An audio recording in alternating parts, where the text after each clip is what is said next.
Well, we're nearing the end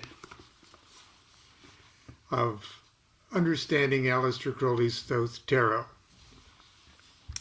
We've only got a couple more days to do. We're finishing up our discussion on the small cards of the Thoth Tarot and the Tarot in general. And we're currently on the 8, 9, and 10 of discs. Now we should know by now that all the 8s, 9s, and 10s of the small cards represent the mutable signs of the zodiac. So the discs being Earth, mutable Earth is Virgo. So these are the 3 10 degrees, or the 30 degrees of Virgo is represented by the 8, 9, and 10 of discs. Now, there's been an ongoing alchemical thread throughout the entire Thoth Tarot. And it's coming to a head with the 10 of discs. And I'll warn you right now, we'll be talking about the 10 of discs tomorrow because it's so important. We'll do the 8 and 9 today. But if you will recall, when I was talking about the Princess of Discs, which represented the Earth sub-element of the suit of discs, court card-wise anyway, that there was something extremely magical and extremely important about the position of the lowest of the low that's represented in tarot. The princesses being literally the throne of the aces. And the small card equivalent of the princess is the 10. It's what makes Malkuth unique among the Sephiroth. And it helps at least illustrate what the Emerald Tablet of Hermes was talking about when it is said that as above, so below, that Malkuth is in Kether as Kether is in Malkuth, only after a different manner. It's the secret to jump-starting the entire creation cycle. It would be the occult or magical equivalent to try to explain what happens just before the Big Bang, and what physicists are now trying to describe as cyclical or multiple Big Bangs. If ever there was an attempt to describe the secret of creation itself, or answer the question, who made God, it would be in the mysteries of the 10s and the princesses in the tarot. So we're going to take a little extra time on that tomorrow. But just to refresh your memory, that Crowley talks about the partnership between Mercury, Earth, and the Sun being the key to everything. And those 3 board members, the Sun, Earth, and Mercury, have their final and most important board meeting in the 10 of discs and the Princess of Discs. So you might want to stay tuned for tomorrow's talk too. But at the moment, we're going to discuss the 8 of discs. It's one of the prettiest of Harris's cards. So, of course, we're talking about Virgo. It's hard to see the Virgo there, but it's there. And the planetary assignment is the Sun. Sun in Virgo, 8 of discs. 0 degrees to 10 degrees Virgo. That's roughly August 23rd through September 1st. The original title is Lord of Prudence. The Golden Dawn model. From clouds at the bottom of the card, a hand appears grasping a branch of a rose tree with 4 white roses on it. They touch only the 4 lowermost discs. The leaves touch the 4 uppermost discs. The discs are arranged thus, and Harris arranges the discs thusly. Okay? She does it too. So. The Princess Scale for Hode, which is number 8 on the Tree of Life. Yellowish brown, flecked white.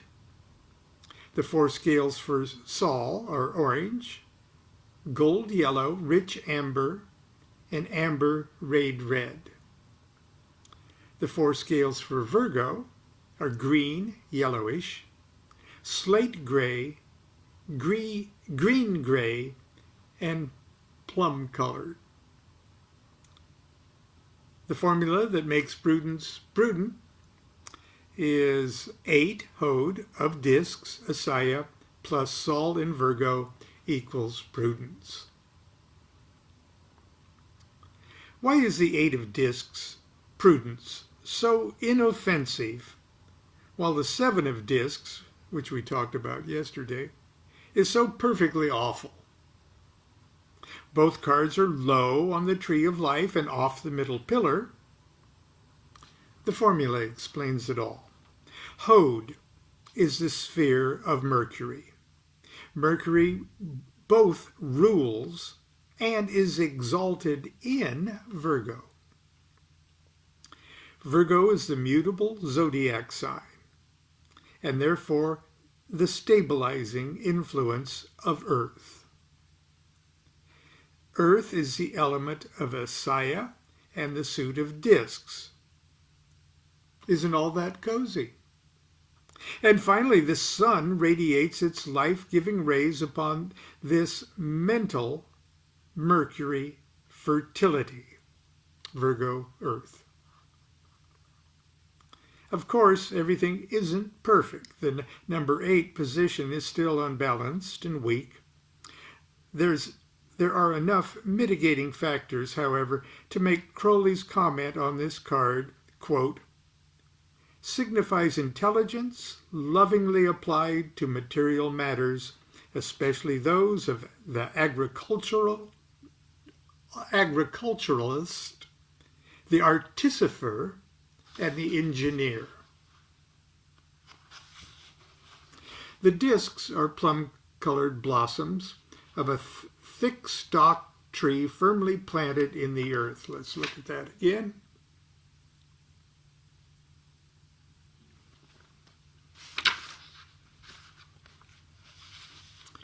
Like the discs in the Golden Dawn model, they are arranged to suggest the figure populus. That's the geomantic figure populus, which is one of the 2 geomantic symbols representing the moon. In all candor, I'm unsure why this is so. Perhaps because the moon's association with the planting of crops. This card is well named for prudence is a passive activity. It is calculating, plant and wait. Wait and see. Bet, but only if you fix the game. See Chapter 20 for the general divinatory meanings of this card. Then finally today, the 9 of discs, which is now Venus in Virgo. And look at all of those.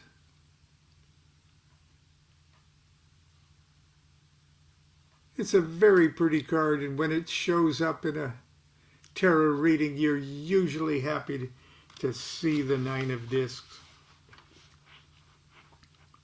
Venus in Virgo, 10 degrees to 20 degrees Virgo. September 2nd through September 11th. The original title is Lord of Material Gain. The Golden Dawn model is from clouds. At the bottom of the card, a hand appears holding a rose branch with 9 white roses, each of which touch a disc. The discs are arranged thus.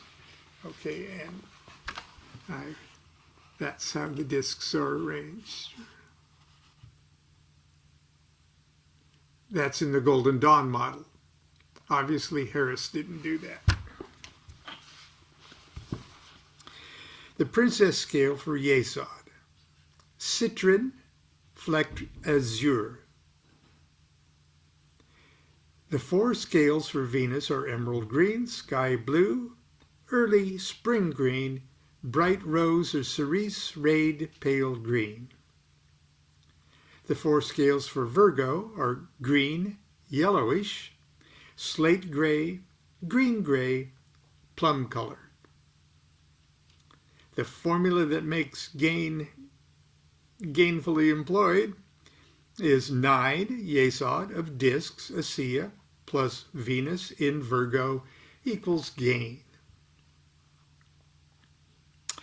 Oh, how happy I am to see this card when the question concerns material matters. I don't care how unspiritual it sounds, I love this card. 6 small coins stamped with remarkably detailed and imaginative personifications of the planets, surrounded by a large, unmarked solar orb that is interlaced with 2 companion discs of the same size. There's the thing in the center, and there we see Saturn, Jupiter, Mars,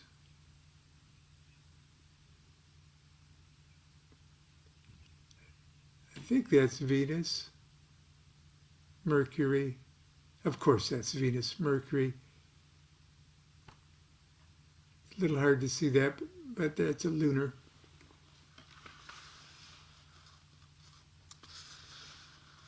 Okay, few cards of the Thoth Tarot bear less resemblance to Crowley's description in the Book of Thoth than this one. I have to conclude that his words were part of original instructions to Harris and not an account of the finished product. Be that as it may, the 9 of Discs is a balanced and beautiful interpretation of what most people on this planet think of as good luck. Crowley even uses the words good luck twice in his comments. Quote, "This card is ruled by Venus in Virgo. It shows good luck attending material affairs, favor, and popularity. The mingling of good luck and good management." Unquote. Yesod of Asiya is such a lowly position on the of the 4 Kabbalistic worlds that its lowness here is actually an asset. We're talking big-time payoff on the material plane, and we're blissfully insensitive to concerns and anxieties that plagued us throughout the cards of the other suits. Crowley says, quote, "The suit of discs is much too dull to care. It reckons up its winnings. It does not worry its head about whether anything is won when it is all won. It does not worry its head about whether anything is won when all is won." See Chapter 20 for a general divinatory meaning of this card. Okay, as I mentioned earlier, tomorrow we will discuss this most mystical Ten of Discs. And it, as I said, it's the small card equivalent of the Princess of Discs, whose job in existence is so important that I just had to put her on the cover of Understanding Aleister Crowley's Thoth Tarot. Because indeed, the mystery of the Princess of Discs and of the Ten of Discs is a major key to understanding the Thoth Tarot. Okay. See you tomorrow. Continue to be good to yourself and be good to each other. Do what thou wilt shall be the whole of the law. Love is the law. Love under will.